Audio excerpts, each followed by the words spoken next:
എല്ലാവർക്കും നമസ്കാരം. വാർത്താവിശേഷങ്ങളുടെ പുതിയൊരു എപ്പിസോഡിലേക്ക് സ്വാഗതം. ഞാൻ നിങ്ങൾക്ക് ഒരു വീഡിയോ കാണിച്ചതേ. Rape? Oh, sex ആണോ? Yeah, we like sex, bro. What do you mean rape? I don't understand.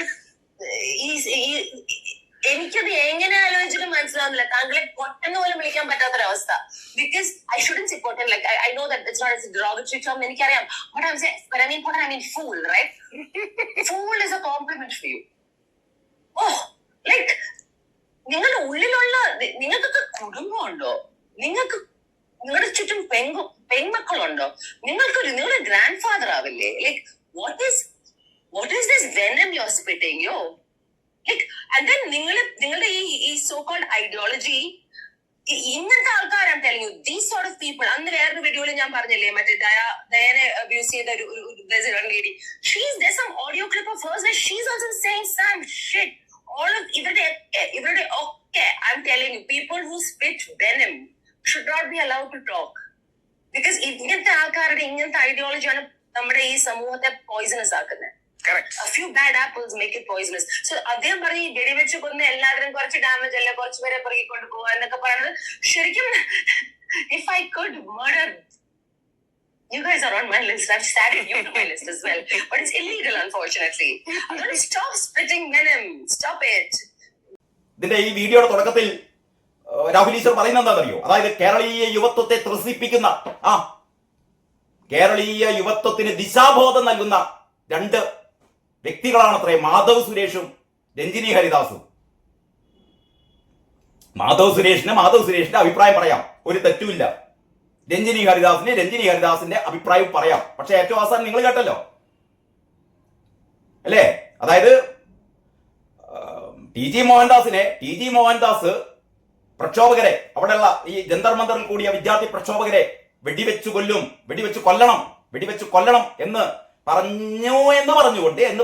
പറഞ്ഞുകൊണ്ട് എന്താ യഥാർത്ഥത്തിൽ ടി ജി മോഹൻദാസ് പറഞ്ഞു എന്ന് ഞാൻ ഇതിനു മുമ്പ് 2-3 വീഡിയോകളിൽ വളരെ വിശദമായി പറഞ്ഞിട്ടുണ്ട്. അപ്പൊ രഞ്ജിനി ഹരിദാസ് പറയാണ്,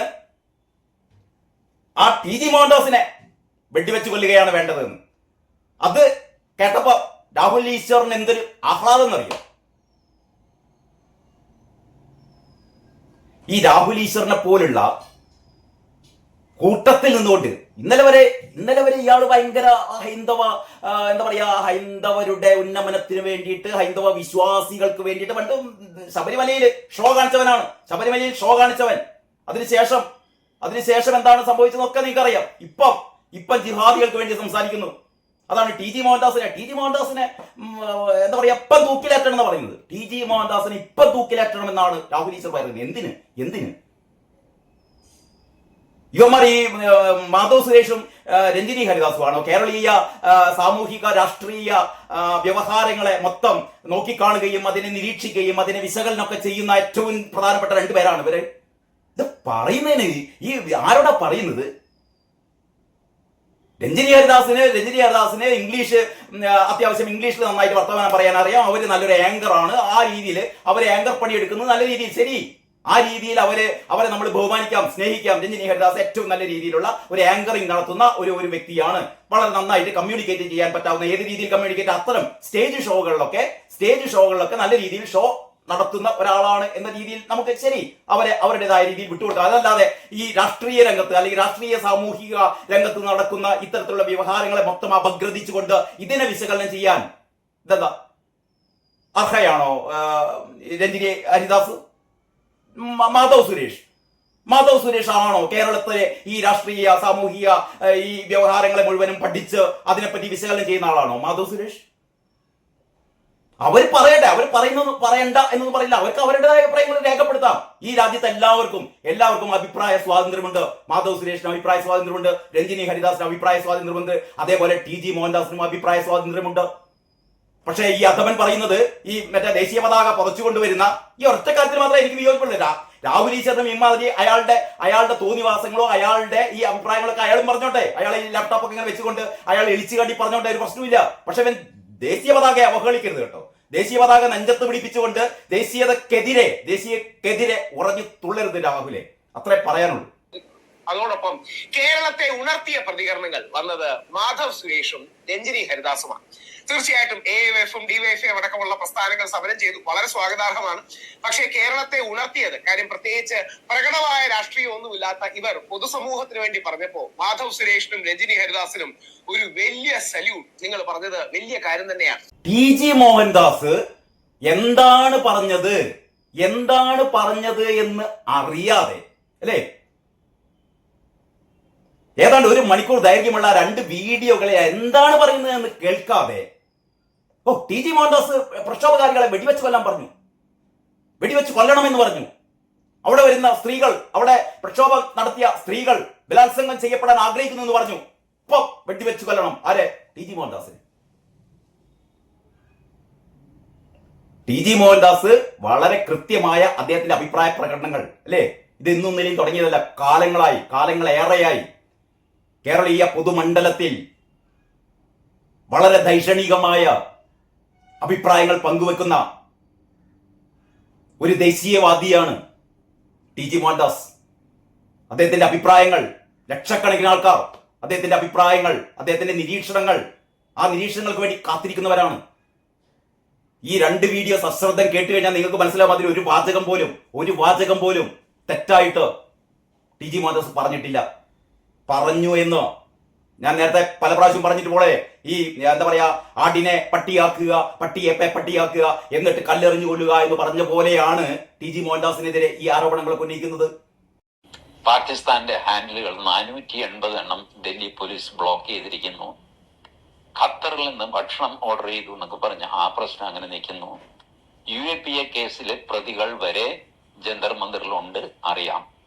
അവരെ നോട്ട് ചെയ്തിട്ടുണ്ട്, അവരുടെ ഫോട്ടോ എടുത്തിട്ടുണ്ട്, അവരുടെ ഹിസ്റ്ററി ഷീറ്റേഴ്സ് ആണ് അവരെല്ലാം, അവരുടെ ഡീറ്റെയിൽസ് ഒക്കെ കയ്യിലുണ്ട്. ലെഫ്റ്റ് ടു മൈസെൽഫ്, എനിക്ക് ഈ സിറ്റുവേഷൻ കയ്യിൽ കിട്ടിയാൽ ഞാൻ എന്ത് ചെയ്യും നിങ്ങളോട് പറയാം. I will impose curfew in that area.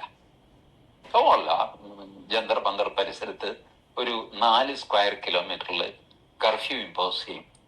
ജനക്കൂട്ടത്തോട് പിരിഞ്ഞു പോകാൻ മൈക്കിൽ ആവശ്യപ്പെടും, 3 തവണ ആവശ്യപ്പെടും, പിന്നെ വെടിവെക്കും. ആളുകൾ ചെതറിയോടും, കുറെ പേര് മരിക്കും, കുറെ പേര് മരിക്കില്ല, കുറെ പേർക്ക് അംഗഭംഗം സംഭവിക്കും. ഏകദേശം ഒരു 4 മണിക്കൂർ കൊണ്ട് ഈ രംഗം ശാന്തമാകും. ശവങ്ങൾ പെറുക്കി ആശുപത്രിയിൽ എത്തിക്കും. So many things will happen. Now ശരി, ഞാനിങ്ങനെ ചെയ്യുന്നു, ഇതൊരു സൊല്യൂഷനാണ്.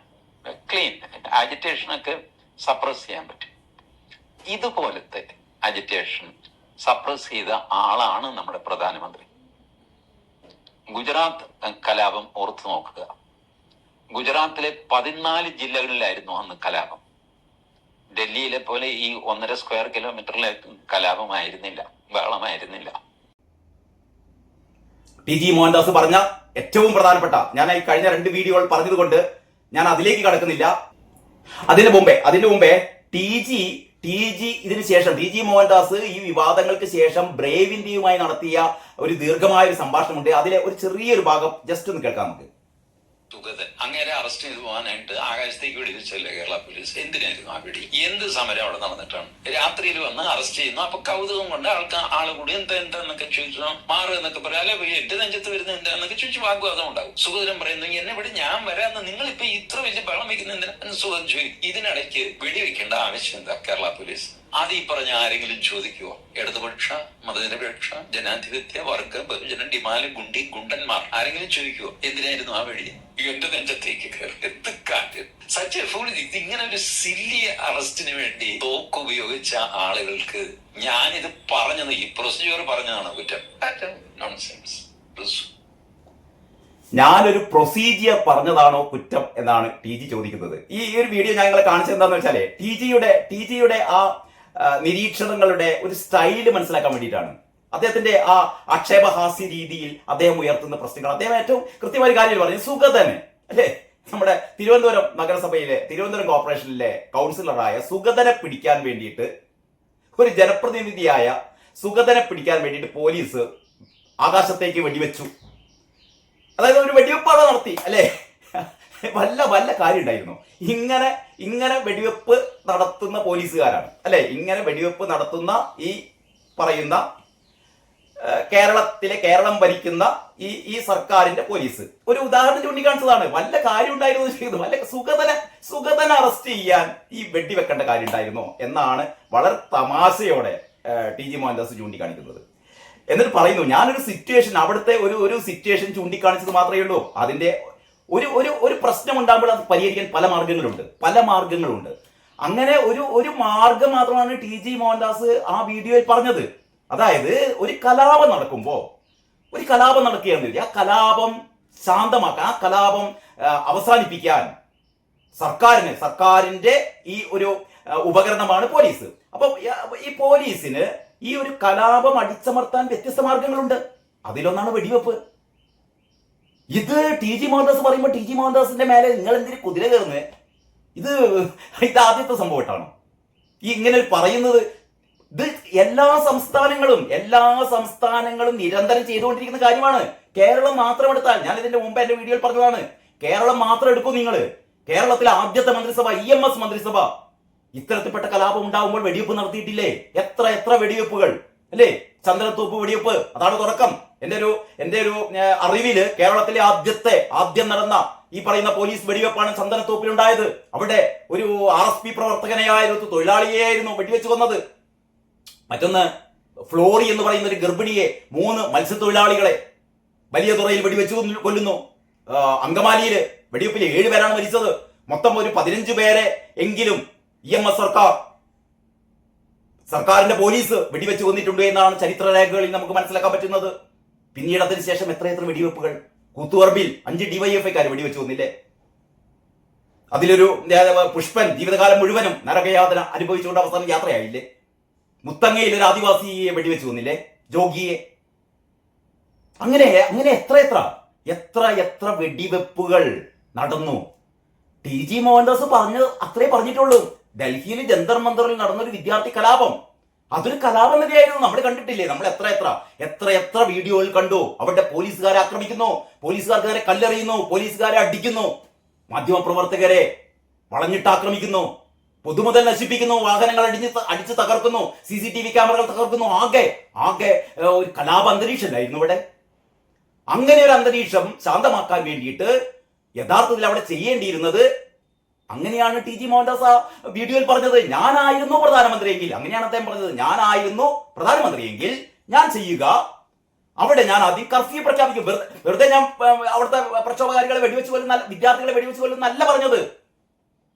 ഞാനായിരുന്നെങ്കിൽ അവിടെ ആദ്യം കർഫ്യൂ പ്രഖ്യാപിക്കും, നിരോധനാജ്ഞ പ്രഖ്യാപിക്കും, എന്നിട്ട് ഞാൻ മൈക്ക് അനൗൺസ്മെന്റ് നടത്തും, ഇതാ പോലീസ് വെടിവെക്കാൻ പോവുകയാണ്, പിരിഞ്ഞു പോകണം. 3 പ്രാവശ്യം ഞാൻ മൈക്ക് അനൗൺസ്മെന്റ് നടത്തും. അത് കഴിഞ്ഞിട്ട് വെടിവെക്കും. ഇത് നിയമപ്രകാരം ചെയ്യാവുന്ന കാര്യമാണ്. നിയമപ്രകാരം ചെയ്യാവുന്നതും ചെയ്തതും ഒക്കെയായ കാര്യമാണ്. അത്രയേ TG മോഹൻദാസ് പറഞ്ഞിട്ടുള്ളൂ. അതാണ് TG മോഹൻദാസ് പറയുന്നു, വിദ്യാർത്ഥികളെ വെടിവെച്ച് കൊല്ലണം.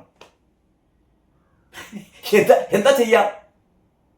അദ്ദേഹം പ്രധാനമന്ത്രി ആയിരുന്നുവെങ്കിൽ അദ്ദേഹം എങ്ങനെ പറയുമെന്ന് പറഞ്ഞിട്ട് അദ്ദേഹം നേരെ പറയുന്ന എന്താണെന്നറിയോ?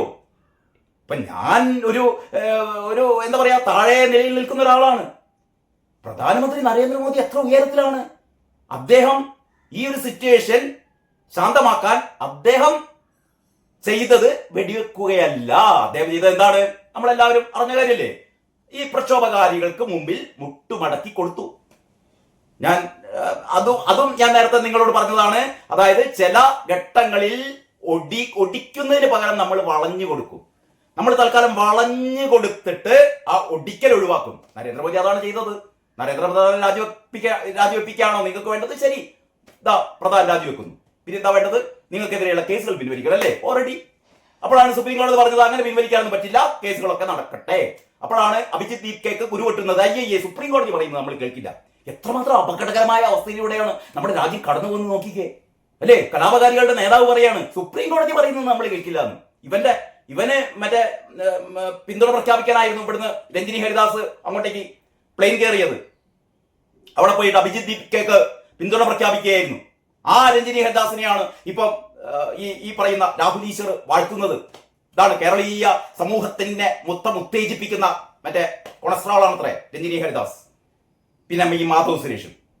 ടി ജി മോഹൻദാസിന്റെ ഈ അഭിപ്രായ പ്രകടനത്തെ പരാമർശിച്ചുകൊണ്ട് ജിതിൻ കൃഷ്ണ പങ്കുവെച്ച ഒരു ഫേസ്ബുക്ക് പോസ്റ്റ് ഉണ്ട്.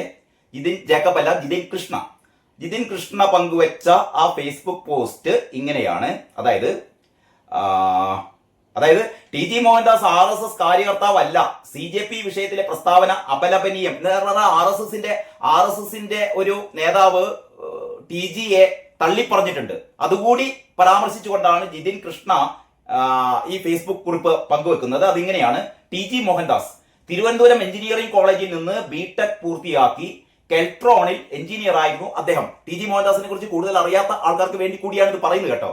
പലരും ഈ ഇത് കേൾക്കുമ്പോഴത്തേക്ക് ടി ജി മോഹൻദാസ് എന്തോ വിദ്യാർത്ഥികളെ വെടിവെച്ച് കൊല്ലണം എന്ന് പറയുന്ന ആളാണ്, ഇവിടെ സ്ത്രീകളെ മുഴുവനും ബലാത്സംഗം ചെയ്യണം, അല്ലെങ്കിൽ സ്ത്രീകൾ ബലാത്സംഗം ഇഷ്ടപ്പെടുന്നവരാണ് എന്നൊക്കെ പറയുന്ന ഒരു അധമനാണ് ടി ജി മോഹൻദാസ് എന്നൊക്കെ കരുതുന്ന ചിലർക്ക് അവരുടെ തെറ്റിദ്ധാരണ മാറ്റാൻ ആരാണ് ടി ജി മോഹൻദാസ് എന്ന് വളരെ കൃത്യമായി രേഖപ്പെടുത്തുന്ന ഫേസ്ബുക്ക് പോസ്റ്റാണിത്. അപ്പൊ എന്താണ്, അദ്ദേഹം തിരുവനന്തപുരം എഞ്ചിനീയറിംഗ് കോളേജിൽ നിന്ന് BTech പൂർത്തിയാക്കി കെൽട്രോണിൽ എഞ്ചിനീയർ ആയിരുന്നു അദ്ദേഹം. എഞ്ചിനീയറിംഗ് ജോലിയിൽ നിന്ന് റിട്ടയർ ചെയ്ത ശേഷമാണ് അദ്ദേഹം എറണാകുളം ഗവൺമെന്റ് ലോ കോളേജിൽ നിന്ന് LLB പൂർത്തിയാക്കിയത്. അതും 55 വയസ്സിന് ശേഷമോ മറ്റോ ആണ്. ഓക്കെ, ഈ ഒരൊറ്റ കാരണം കൊണ്ട് തന്നെ ആ മനുഷ്യനെ അളക്കുമ്പോൾ 2 വട്ടം ആലോചിക്കണം. കാരണം ഈ പ്രായത്തിലും പുതിയ കാര്യങ്ങൾ പഠിക്കാനും അറിയാനും അറിയിക്കാനും വായിക്കാനും കഴിവുള്ള മനുഷ്യർ നമ്മൾ ചിന്തിക്കുന്നതിലും എത്രയോ മുകളിലാണ് എന്നതാണ് സത്യം. നമുക്കറിയുന്ന TG ആരാണ്? വ്യാജ വാർത്തകൾ നിറഞ്ഞാടിയ കാലത്ത് പ്രവർത്തകർ പ്രതിരോധത്തിലാവുമ്പോൾ അവർക്ക് വിഷയത്തിൽ ക്ലാരിറ്റി നൽകാൻ വേണ്ടി സ്വന്തം നിലയിൽ വീഡിയോ ചെയ്തിടുന്ന ഒരാൾ. പിന്നീട് ഇത് ജനം TVയിലേക്ക് പൊളിച്ചെഴുത്ത് എന്ന പേരിൽ വന്നു തുടങ്ങി. ഇതല്ലേ നമ്മൾ അറിയുന്ന TG. അതിനും എത്രയോ മുന്നേ കേസരിയിലും ഓർഗനൈസറിലും സ്ഥിരമായി ലേഖനങ്ങൾ എഴുതുന്ന TG ഉണ്ടായിരുന്നു. ജന്മഭൂമിയിൽ മാനേജറായിരുന്ന BJP സംസ്ഥാന ചുമതലയിൽ ഉണ്ടായിരുന്ന TG, ഭാരതീയ വിചാര കേന്ദ്രത്തിന്റെ ജനറൽ സെക്രട്ടറിയും വൈസ് പ്രസിഡന്റുമായിരുന്ന TG, രാഷ്ട്രീയ സ്വയം സേവക് സംഘത്തിന്റെ കീഴിലുള്ള അയോധ്യ പ്രിന്റേഴ്സിന്റെ ജനറൽ മാനേജർ ആയിരുന്ന TG. അപ്പോൾ എത്രമാത്രം സംഘപരിവാർ പ്രസ്ഥാനങ്ങളുമായി TGക്ക് ബന്ധമുണ്ടായിരുന്നു എന്ന് സൂചിപ്പിക്കുകയാണ് ജിതിൻ കൃഷ്ണ. ആ TGയെയാണ് സംഘം തള്ളിപ്പറഞ്ഞിരിക്കുന്നത്. അതായത് TG RSSന്റെ കാര്യകർത്താവല്ല എന്നാണ് പറഞ്ഞത്. ഇതിനെക്കുറിച്ച് പറഞ്ഞാൽ സംഘടനാ വിരുദ്ധത സംസാരിക്കേണ്ടതായി വരും. അത് അവിടെ നിൽക്കട്ടെ, അത് വഴിയെ പറയാം. ഇനി TG പറഞ്ഞത് എന്താണ് എന്ന് നോക്കാം. ഇതാണ് നിങ്ങളെ അറിയിക്കാൻ ഞാൻ ഈ ഒരു വീഡിയോ ഉദ്ദേശിക്കുന്നത്. ഈ വീഡിയോയിൽ ഞാൻ ഉദ്ദേശിക്കുന്ന ഏറ്റവും പ്രധാനപ്പെട്ട കാര്യം ഇതാണ് കേട്ടോ.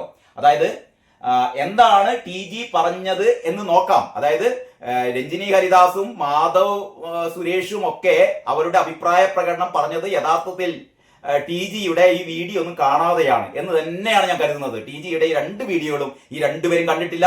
ഈ പറയുന്ന ഈ അധമനായ മറ്റേ ദേശീയ പതാക പുതച്ചുകൊണ്ടുവന്ന് ഈ അസഭ്യം പറയുന്ന ആഭാസം പറയുന്ന രാഹുൽ ഈശ്വറും യഥാർത്ഥത്തിൽ ഇത്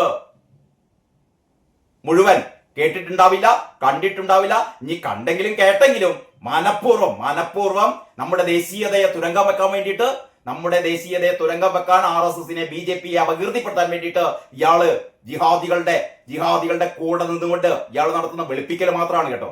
കേട്ടോ TG പറഞ്ഞത് എന്താണ് എന്ന് അത് വിശദീകരിക്കുകയാണ്. അപ്പൊ TGയുടെ ആ സംസാരം കോട്ട് ചെയ്തുകൊണ്ട് പറയാണ്, ഞാനാണ് അവിടെ കാര്യങ്ങൾ കൈകാര്യം ചെയ്യുന്നതെങ്കിൽ, അതായത് TG ആ വീഡിയോയിൽ പറഞ്ഞ കാര്യം ഇതാണ്. TGയുടെ ആ വീഡിയോ കാണാത്തവർക്ക് കൂടി ഉപകാരപ്രദമാവട്ടെ കേട്ടോ. അതായത് ഞാനാണ് അവിടെ കാര്യങ്ങൾ കൈകാര്യം ചെയ്യുന്നതെങ്കിൽ ജന്തർ മന്ദറിന് ചുറ്റുമുള്ള 4 ചതുരശ്ര കിലോമീറ്റർ ചുറ്റളവിൽ കർഫ്യൂ പ്രഖ്യാപിക്കും. അതിനുശേഷം പിരിഞ്ഞു പോകാൻ ആളുകളോട് 3 തവണ വിളിച്ചു പറയും. എന്നിട്ടും പിരിഞ്ഞു പോയില്ല എങ്കിൽ വെടിവെക്കാൻ ഉത്തരവിടും. ആളുകൾ ജീവനും കൊണ്ടോടും, ചിലർ മരിക്കും, ചിലർക്ക് വൈകല്യങ്ങൾ സംഭവിക്കും. 4 മണിക്കൂറിനുള്ളിൽ സാഹചര്യം ശാന്തമാകും. അതിനുശേഷം മൃതദേഹങ്ങൾ എടുത്ത് ആശുപത്രികളിലേക്ക് മാറ്റും. ഇത്രയും കേട്ടപ്പോൾ ഇങ്ങനെ എന്ത് വിവരക്കേടാണ് പറയുന്നത് എന്ന് സ്വാഭാവികമായും എനിക്കും തോന്നിയിരുന്നു. അതായത് ജിതിൻ കൃഷ്ണ പറയാണ്, എനിക്കും തോന്നിയിരുന്നു ഇയാൾ എന്ത് വിവരക്കേടൊക്കെയാണ് പറയുന്നത്. അതിനുശേഷം ബാക്കി പറയുന്നത് ഇങ്ങനെയാണ്. അതിനുശേഷം ബാക്കി എന്താണ് TG പറഞ്ഞതെന്ന് കൂടി നോക്കാം. ഇതുപോലുള്ള സാഹചര്യം മുന്നേ നേരിട്ട ആളാണ് നമ്മുടെ പ്രധാനമന്ത്രി. ഗുജറാത്തിൽ 14 ജില്ലകളിലായിരുന്നു കലാപം. ഡൽഹിയിൽ നടന്ന പോലെ 1.5 സ്ക്വയർ കിലോമീറ്ററിലായിരുന്നില്ല. അന്ന് കോൺഗ്രസ് ഭരിക്കുന്ന അയൽ സംസ്ഥാനങ്ങളായ മധ്യപ്രദേശിലും രാജസ്ഥാനിലും ഒക്കെ പോലീസ് സഹായത്തിനു വേണ്ടി അഭ്യർത്ഥിച്ചുവെങ്കിലും പോലീസിനെ വിട്ടുകൊടുത്തിരുന്നില്ല. അങ്ങനെ ഒറ്റപ്പെട്ടു പോയവനാണ്. ഇതൊക്കെ കണ്ടവനാണ് മോദി, അനുഭവിച്ചവനാണ്, എന്നിട്ടും നേരിട്ടവനാണ്. ഇവിടെയും ഒരേ ഒരു കാര്യം, ഇത് വേണോ വേണ്ടയോ എന്നുള്ളതാണ്. ഇവിടെയും ഒരേ ഒരു കാര്യം, ഇത് വേണോ വേണ്ടയോ എന്നുള്ളതാണ്. അടിച്ചമർത്തണോ തോറ്റുകൊടുക്കണോ? മോദിയുടെ മുന്നിലുണ്ടായത് പ്രധാന പ്രശ്നമായിരുന്നു. ഡൽഹിയിൽ അടിച്ചമർത്തണോ അതോ തോറ്റുകൊടുക്കണോ? ഞാനാണേൽ അടിച്ചമർത്താൻ തീരുമാനിക്കും. പക്ഷേ നമ്മുടെ കാഴ്ചകൾ ഒരു കെട്ടിടത്തിന്റെ 2ാം നിലയിൽ നിന്നുള്ളതാണ് എങ്കിൽ പ്രധാനമന്ത്രിയുടെ കാഴ്ചകൾ 100 നില കെട്ടിടത്തിന് മുകളിൽ നിന്നുള്ളതാണ്. നമ്മുടെ ഇൻപുട്ട് സോഷ്യൽ മീഡിയയും പത്രവും TV ചാനലും ഊഹങ്ങളുമാണെങ്കിൽ പ്രധാനമന്ത്രിക്ക് ഒരു തീരുമാനമെടുക്കുന്നതിന് വിവിധ വകുപ്പുകൾ, IB, റോ, സൈന്യം തുടങ്ങിയ നിരവധി ഇൻപുട്ടുകളുടെ അടിസ്ഥാനത്തിലാണ് പ്രധാനമന്ത്രി ഒരു തീരുമാനമെടുക്കുക. നോക്കൂ, എത്ര ഭംഗിയായാണ് നരേന്ദ്രമോദിയിൽ വിശ്വാസം അർപ്പിച്ച ജനതയ്ക്ക് പ്രധാനമന്ത്രിയുടെ സാഹചര്യം വരച്ചു കാണിച്ചു കൊടുത്തത് TG. അതാണ് യഥാർത്ഥത്തിൽ ഈ വീഡിയോയിൽ TG ചെയ്തത്. ഞാനായിരുന്നെങ്കിൽ, കെട്ടിടത്തിന്റെ 2ാം നിലയിൽ നിൽക്കുന്ന ഞാനായിരുന്നെങ്കിൽ അവിടെ വെടിവെപ്പ് നടത്തും. പക്ഷേ പ്രധാനമന്ത്രി നരേന്ദ്രമോദി ഒരു 100ാം നിലയിൽ നിൽക്കുകയാണ്. അദ്ദേഹം എനിക്ക് കിട്ടിയ ഈ ഔട്ട്പുട്ടുകളല്ല നരേന്ദ്രമോദിക്ക് കിട്ടുക. നരേന്ദ്രമോദിക്ക് ഒരുപാട് സാധ്യതകളുണ്ട്. ആ സാധ്യതകൾ ഉപയോഗിച്ചുകൊണ്ട് നരേന്ദ്രമോദി എന്ത് ചെയ്തില്ല? അവിടെ വെടിവെപ്പ് നടത്തിയില്ല. അപ്പൊ അവിടെ വെടിവെപ്പ് നടത്തിയില്ല എന്നുള്ളതാണ് യഥാർത്ഥത്തിൽ ആ വീഡിയോയിൽ TG ആ വീഡിയോയിലൂടെ പറയാൻ ശ്രമിക്കുന്നത്, അല്ലെങ്കിൽ പറയുന്നത്. അവിടെ ജന്തർ മന്ദറിൽ പ്രധാനമന്ത്രി നരേന്ദ്രമോദി വെടിവെപ്പ് നടത്തിയില്ല. അതാണ് നരേന്ദ്രമോദിയുടെ തന്ത്രപ്രധാനമായ വിജയം എന്ന് ചൂണ്ടിക്കാണിക്കുകയാണ് ഈ TG ചെയ്തത്. അതിനു വേണ്ടിയിട്ടാണ് അദ്ദേഹം പറഞ്ഞത്, ഞാനായിരുന്നെങ്കിൽ, ഞാൻ 2ാം നിലയിൽ നിൽക്കുന്ന ഞാനായിരുന്നെങ്കിൽ ഞാൻ അവിടെ വെടിവെപ്പ് നടത്താൻ വേണ്ടി പറയും. അത് പുതുമയുള്ള കാര്യമൊന്നുമല്ലല്ലോ. പക്ഷെ നരേന്ദ്രമോദി അങ്ങനെയല്ല. നരേന്ദ്രമോദി 100 നിലക്ക് മുകളിൽ നിൽക്കുന്ന ആളാണ്. അതുകൊണ്ട് അദ്ദേഹം അവിടെ വെടിവെപ്പ് നടത്തിയില്ല. വളരെ തന്ത്രപരമായി അദ്ദേഹം എന്താ വേണ്ടത്? പ്രധാന രാജിവെക്കണം. ശരി, പ്രധാന രാജിവെക്കുന്നു. നിങ്ങളുടെ കേസുകൾ പിൻവലിക്കണോ? ശരി, കേസുകൾ പിൻവലിക്കാം. നിർത്തി, സമാധാനപരമായി കാര്യങ്ങൾ അവസാനിപ്പിച്ചു. അതാണ് തന്ത്രപരത എന്ന് പറയുന്നത്. അതാണ് നരേന്ദ്രമോദി ചെയ്തത്. ഇതാണ് TG ചൂണ്ടിക്കാണിച്ചത്. ഇനി TG ആദ്യം പറഞ്ഞത് ഓരോ പ്രവർത്തകരുടെ ഉള്ളിലുള്ളതാണ് എങ്കിൽ പ്രധാനമന്ത്രി എന്തുകൊണ്ട് ഇത്തരം തീരുമാനം എടുത്തു എന്നതിനുള്ള പ്രവർത്തകർക്കുള്ള ഉത്തരമായിരുന്നു അതിനുശേഷം പറഞ്ഞത്. ഇതിനെ മറ്റുള്ളവർ എങ്ങനെ നോക്കിക്കാണുന്നു എന്നത് അവിടെ നിൽക്കട്ടെ. സംഘം, അതായത് ഈ RSS TGക്കെതിരെ പറഞ്ഞല്ലോ ആ കാര്യം പറയുന്നത്. സംഘം തുടക്കത്തിൽ ഇതിനെ തള്ളിപ്പറയേണ്ട സാഹചര്യം എന്തായിരുന്നു? TG കാര്യകർത്താവല്ല എന്ന് പറയുമ്പോൾ എന്ത് സന്ദേശമാണ് പൊതുമധ്യത്തിൽ കൊടുക്കാൻ ശ്രമിച്ചത്? ഏറ്റവും ചുരുങ്ങിയത് ഈ അവസരത്തിൽ അഭിപ്രായം പറയാതിരിക്കാമായിരുന്നല്ലോ. അതുമല്ലെങ്കിൽ അദ്ദേഹം ഉദ്ദേശിച്ചത് എന്താണ് എന്ന് വ്യക്തമാക്കി മനസ്സിലാക്കിയതിനു ശേഷം അതിനെക്കുറിച്ച് പറയാമായിരുന്നല്ലോ. സത്യത്തിൽ സംഘമാണോ തള്ളിപ്പറഞ്ഞത്? സംഘ കാര്യകർത്താക്കൾ ആരെങ്കിലും ആണോ? രണ്ടും ഒന്നല്ലേ എന്ന് ചിലർക്കെങ്കിലും തോന്നും. എന്നാൽ അതങ്ങനെയല്ല. നമ്മൾ പലരും സംഘടന ജീവിതത്തിൽ ഇത് സംഘടന തീരുമാനിക്കുന്നതാണെന്ന് പലവട്ടം കേട്ട് കാണും. അതായത് സംഘ തീരുമാനം അല്ലെങ്കിൽ സംഘടനാ തീരുമാനം എന്നാൽ സംഘ അധികാരികൾ സംഘടന ദൃഷ്ടിയോടെ സംഘമായി എടുക്കുന്ന ഒന്നായിരിക്കണം. ചുമതലയിൽ ഇരിക്കുന്ന ഏതെങ്കിലും 1-2 വ്യക്തികൾ അവരുടെ വ്യക്തിപരമായ ദൃഷ്ടിയിൽ വിഷയത്തെ നോക്കിക്കണ്ട് തീരുമാനിക്കുന്നതോ അഭിപ്രായം പറയുന്നതോ സംഘടനാ തീരുമാനം എന്ന് പറയാൻ ഒരിക്കലും സാധിക്കില്ല. ഇവിടെയാണ് വീണ്ടും ചോദിക്കേണ്ടി വരുന്നത്, ജനം TVയിൽ ഇങ്ങനൊരു വാർത്ത സംഘടനാ തീരുമാനമായിരുന്നോ? ഇനി സംഘടന അങ്ങനെ തീരുമാനിച്ചിട്ടുണ്ട് എങ്കിൽ അനവസരത്തിലായിപ്പോയി എന്നേ പറയാനുള്ളൂ. കാരണം സംഘം ക്ലാരിറ്റി നൽകേണ്ട നിരവധി വിഷയങ്ങളിൽ ഇതുപോലെ തിടുക്കത്തിൽ വ്യക്തത വരുത്താറില്ല എന്നതാണ് ശ്രദ്ധേയം. ടെക്നിക്കലി ചുമതല ഉണ്ടായാലും ഇല്ലെങ്കിലും TG സംഘമാണ്. അദ്ദേഹത്തെ പച്ചക്കറി വാങ്ങാനൊക്കെ പുറത്തിറങ്ങുമ്പോൾ കൈകാര്യം ചെയ്യുമെന്നൊക്കെ ഭീഷണിപ്പെടുത്തുന്ന നിലയിൽ സാഹചര്യം എത്തി നിൽക്കുമ്പോൾ DYFIക്കാരാണ് പറഞ്ഞത് TGനി പച്ചക്കറി വാങ്ങാൻ പുറത്തിറങ്ങൂല, ഞങ്ങൾ കൈകാര്യം ചെയ്യുന്നു. ആരാ പറഞ്ഞത്? ഡിഫി, മറ്റേ ചിന്താ ജെറോമിന്റെ പാർട്ടി. അച്ഛനില്ലാ നേരത്ത് അമ്മക്കുണ്ടായ പട്ടികളെ എന്ന് തെരുവിൽ മുദ്രാവാക്യം വിളിച്ചു നടന്ന ചിന്താ ജെറോമിന്റെ പാർട്ടി. അതൊക്കെ ഭയങ്കര നല്ലതാണ്. ആർക്ക്? രഞ്ജിനി ഹരിദാസിന്. ആ രഞ്ജിനി ഹരിദാസ് ആണ് ഇവിടെ നമ്മുടെ സമൂഹത്തെ മുന്നോട്ട് നയിക്കുന്നത് എന്ന് രാഹുൽ ഈശ്വർ പറയുമ്പോൾ യഥാർത്ഥത്തിൽ എന്താണ് TG മോഹൻദാസ് പറഞ്ഞത്? അതിന് സംഘപരിവാർ പോലും RSS പോലും TG മോഹൻദാസിനെ എതിർക്കുമ്പോൾ എന്താണ് യഥാർത്ഥത്തിൽ ആർക്കാണ് തെറ്റുപറ്റിയതെന്ന് ജിതിൻ കൃഷ്ണ തന്റെ ഫേസ്ബുക്കിലൂടെ ചൂണ്ടിക്കാണിക്കുകയാണ്. അപ്പം ഏതായാലും അത് ഈ പ്രതികരണം അവസാനിക്കുന്നത് ഇങ്ങനെയാണ്. ആ രീതിയിൽ ഭീഷണിപ്പെടുത്തുന്ന നിലയിൽ സാഹചര്യം എത്തി നിൽക്കുമ്പോൾ അപലപനീയം എന്ന് സംഘം തന്നെ പറയുമ്പോൾ അദ്ദേഹം കുറ്റക്കാരനാണെന്ന് സംഘവും അംഗീകരിക്കുന്നു എന്ന് സമ്മതിക്കൽ കൂടിയാണ്. അദ്ദേഹം പറഞ്ഞത് അദ്ദേഹത്തിന്റെ വ്യക്തിപരമായ അഭിപ്രായമാണ് എന്ന് പറഞ്ഞാലും തെറ്റില്ലായിരുന്നു. അതും അല്ലേ ഈ അവസരത്തിൽ ഒന്നും പ്രതികരിച്ചിട്ടില്ല എങ്കിലും ആ വിഷയം അങ്ങനെ അങ്ങ് പോയേനെ. പ്രതികരണം കണ്ടപ്പോൾ സത്യത്തിൽ ഓർമ്മ വന്നത് ജോസഫ് മാഷിനെ വേട്ട മൃഗങ്ങൾക്ക് എറിഞ്ഞുകൊടുത്ത സഭയെയാണ്. യഥാർത്ഥത്തിൽ അതാണ്. ജോസഫ് മാഷിന്റെ കൈവെട്ടിയപ്പോൾ ജോസഫ് മാഷിനെ കലാപകാരികൾക്ക് ഈ പറയുന്ന അധമർക്ക് മുമ്പിലേക്ക് എറിഞ്ഞുകൊടുത്ത കത്തോലിക്ക സഭ ഏത് രീതിയിലാണോ ജോസഫ് മാഷെ കൈവിട്ടത്, അതേപോലെയാണ് ഇപ്പോൾ ടി.ജി. മോഹൻദാസിനെ RSS കൈവിടുന്നത് എന്ന് ഭംഗ്യന്തരേണ സൂചിപ്പിക്കുകയാണ് ഈ പോസ്റ്റിലൂടെ ജിതിൻ കൃഷ്ണ ചെയ്തത്.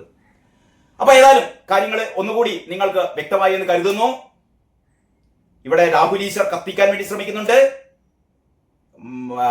അറിഞ്ഞോ അറിയാതെയോ സുരേഷ് എന്താ പറയാ മാധവ് സുരേഷും ഈ രഞ്ജിനി ഹരിദാസും ആർക്കൊക്കെ വേണ്ടിയിട്ടാണ് സംസാരിക്കുന്നതെന്ന് ഏറെക്കുറെ നിങ്ങൾക്കും ബോധ്യമായിട്ട് ഉണ്ട് എന്ന് കരുതുന്നു. അപ്പോൾ ഇങ്ങനെയൊക്കെയാണ് നമ്മുടെ നാട്ടിലെ കാര്യങ്ങൾ പോകുന്നത് കേട്ടോ. അപ്പോൾ ഇത് സശ്രദ്ധം ആരുടെയും താളത്തിൽ തുള്ളാതെ നിങ്ങളുടെ സവിശേഷമായ ബുദ്ധിയാൽ, നിങ്ങളുടെ സവിശേഷമായ എന്താ പറയാ ചിന്താശേഷി കൊണ്ട് അപഗ്രഥിക്കേണ്ട വിഷയങ്ങളാണ് നമ്മുടെ ചുറ്റും നടക്കുന്നത്. നോക്കിക്കണ്ട് കാര്യങ്ങൾ തീരുമാനിച്ചാൽ, കാര്യങ്ങൾ മനസ്സിലാക്കിയാൽ നമുക്ക് നല്ലത്, നമ്മുടെ രാജ്യത്തിന് നല്ലത്. അത്രേ ഞാൻ പറയുന്നുള്ളൂ. എല്ലാവർക്കും നന്ദി, നമസ്കാരം.